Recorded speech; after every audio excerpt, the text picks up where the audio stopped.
ఓం నమ శివాయ. అందరికీ నమస్కారం. ఛానల్కి స్వాగతం.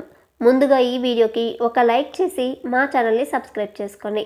మన హిందూ ధర్మంలో దసరా నవరాత్రులకు చాలా విశిష్టత ఉంటుంది. అయితే ఈ సంవత్సరంలో వచ్చే నవరాత్రులు చాలా వరకు కూడా శక్తివంతమైనవి. సుమారు 100 సంవత్సరాల తర్వాత ఇలాంటి శక్తివంతమైన నవరాత్రులు రాబోతున్నాయి.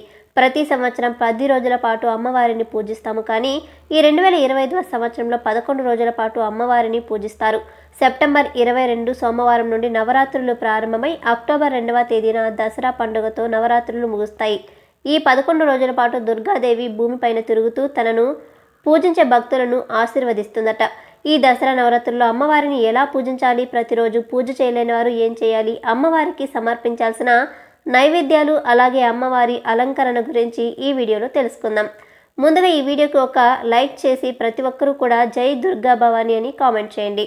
సెప్టెంబర్ 22 సోమవారం నుండి దసరా నవరాత్రులు ప్రారంభమవుతున్నాయి కాబట్టి ప్రతి ఒక్కరూ కూడా మీ ఇంటిని శుభ్రం చేసుకోండి. ఇంట్లో ఉన్న పాత వస్తువులన్నీ తీసేయండి. ఈ దసరా నవరాత్రుల్లో ఏది చేసినా చెయ్యకపోయినా దుర్గాదేవి చిత్రపటాన్ని తెచ్చుకొని మీ పూజ గదిలో పెట్టుకోండి. ఈ నవరాత్రుల్లో దుర్గాదేవి చిత్రపటాన్ని తెచ్చుకొని పూజ గదిలో పెట్టుకుంటే కనుక మీ ఇంటిపై దుర్గమ్మ ఆశీర్వాదం ఎల్లవేళలా ఉంటుంది. ఈ నవరాత్రులు 11 రోజులు ఉదయం మరియు సాయంత్రం సమయంలో ప్రతిరోజు అమ్మవారిని పూజించాలి. 11 రోజులు పూజ చేయడం కుదరకపోయినా మీకు కుదిరినన్ని రోజులు తప్పనిసరిగా అమ్మవారిని పూజించుకోండి.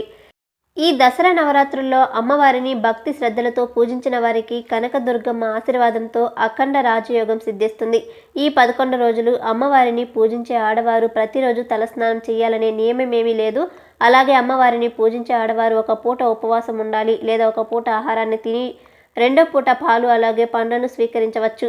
ఈ దసరా నవరాత్రుల్లో పూజ గదిలో కలశాన్ని ప్రతిష్ఠించి అమ్మవారికి దీపారాధన చేస్తే ఇక మీ కష్టాన్ని వెంటనే తీరిపోతాయి. కనకదుర్గమ్మ ఆశీర్వాదంతో కోరిన కోరికలన్నీ నెరవేరుతాయి.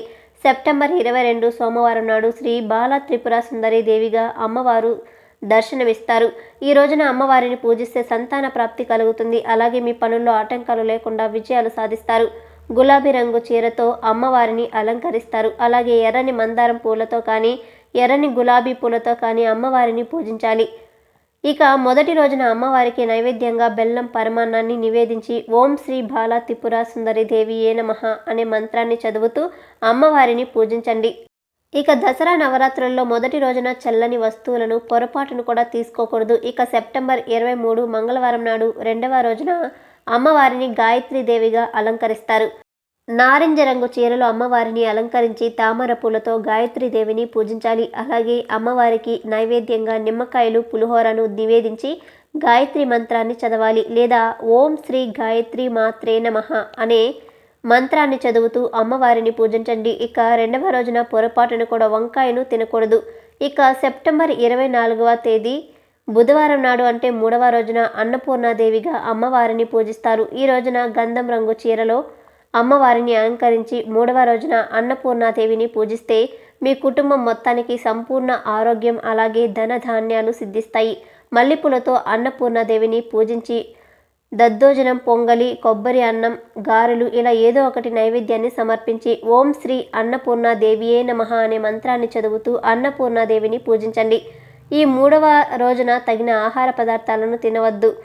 ఇక సెప్టెంబర్ 25వ తేదీన గురువారం నాడు అంటే దేవీ నవరాత్రుల్లో 4వ రోజు కాత్యాయని రూపంలో అమ్మవారిని పూజిస్తారు. ఈ 4వ రోజున మంత్రం ప్రతి ఒక్కరూ ఖచ్చితంగా అమ్మవారిని పూజించాలి. 10 సంవత్సరాలకు ఒకసారి తిథి వృద్ధి చెందడంతో అమ్మవారిని కాత్యాయని రూపంలో పసుపు రంగు చీరతో అమ్మవారిని అలంకరిస్తారు. ఈ 4వ రోజున కాత్యాయని దేవిని పూజిస్తే ధైర్య సాహసాలు పెరుగుతాయి. మీ ప్రతి పనిలో విజయాలు సాధిస్తారు. మందార పూలతో కానీ మల్లెపూలతో కానీ అమ్మవారిని పూజించి రవ్వ కేసరి నైవేద్యంగా సమర్పించి ఓం శ్రీ కాత్యాయని దేవియే నమః అనే మంత్రాన్ని చదువుతూ అమ్మవారిని పూజించండి.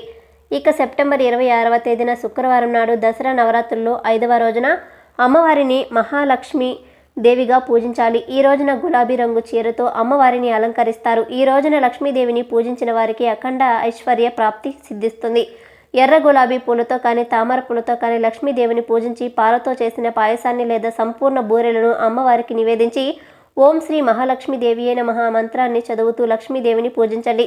ఇక ఈ రోజున పొరపాటును కూడా ఉల్లిపాయను తినకూడదు. ఇక సెప్టెంబర్ 27వ తేదీన శనివారం నాడు దసరా నవరాత్రుల్లో 6వ రోజున అమ్మవారిని శ్రీ లలిత త్రిపుర సుందరి దేవిగా పూజిస్తారు. ఈ రోజున అమ్మవారిని గులాబీ పూలతో పూజించి పులిహోరను లేదా అల్లంతో చేసిన గారెలను అమ్మవారికి నివేదించి ఓం శ్రీ లలితాదేవియే నమః మంత్రాన్ని చదువుతూ అమ్మవారిని పూజించండి. ఇక ఈ రోజున పొరపాటును కూడా ఉసిరికాయను తినకూడదు. ఇక సెప్టెంబర్ 28వ తేదీన ఆదివారం నాడు అంటే దసరా నవరాత్రుల్లో 7వ రోజున అమ్మవారిని శ్రీ మహాచండీ దేవిగా పూజిస్తారు. పసుపు రంగు చీరతో అమ్మవారిని అలంకరిస్తారు. ఈ రోజున అమ్మవారిని పూజిస్తే శత్రుపీడలన్నీ తొలగిపోతాయి. పసుపు రంగు పూలతో అమ్మవారిని పూజించి చెలిమిడి అలాగే వడపప్పును నైవేద్యంగా నివేదించి పూజించండి. స్తోత్రాలను పఠించి అమ్మవారిని పూజించాలి. ఇక సెప్టెంబర్ 29 సోమవారం నాడు దసరా నవరాత్రుల్లో 8వ రోజున అమ్మవారిని సరస్వతీదేవిగా పూజిస్తారు. తెలుపు రంగు చీరతో అమ్మవారిని అలంకరిస్తారు. విశేషంగా ఈ రోజున మీ పిల్లల చేత అక్షరాభ్యాసం చేయిస్తే చాలా మంచిది. సరస్వతీదేవిని తెలుపు రంగు పుష్పాలతో పూజించి దద్దోజనాన్ని అమ్మవారికి నివేదించి ఓం సరస్వతీదేవి నమః అనే మంత్రాన్ని చదవాలి. ఇక ఈ రోజున పొరపాటును కూడా పులుపుగా ఉన్న ఆహార పదార్థాలను తినకూడదు. ఇక సెప్టెంబర్ 30వ తేదీన మంగళవారం నాడు అంటే దసరా నవరాత్రుల్లో 9వ రోజున అమ్మవారిని శ్రీ దుర్గాదేవిగా పూజిస్తారు. ఈ రోజున ఎరుపు రంగు చీరతో అమ్మవారిని అలంకరిస్తారు. ఎర్రని పుష్పాలతో కానీ ఎర్రని మందార పూలతో కానీ అమ్మవారిని పూజించి బెల్లం అన్నాన్ని నైవేద్యంగా నివేదించి ఓం దుర్గాదేవియే నమః అనే మంత్రాన్ని చదువుతూ దుర్గాదేవిని పూజించాలి. ఇక అక్టోబర్ 1వ తేదీన బుధవారం నాడు అంటే దసరా నవరాత్రుల్లో 10వ రోజున అమ్మవారిని శ్రీ మహిషాసురమర్దిని దేవిగా పూజిస్తారు. ఈ రోజున నీలం రంగు చీరతో అమ్మవారిని అలంకరించి నీలం రంగు శంఖ్ పుష్పాలతో అమ్మవారిని పూజించి చింతపండు పులిహోర లేదా పానకం వడపప్పును నివేదించి ఓం శ్రీ మహిషాసురమర్దిని దేవియే నమః అనే మంత్రాన్ని చదవండి. ఇక అక్టోబర్ 2వ తేదీన గురువారం నాడు దసరా పండుగను జరుపుకుంటాము.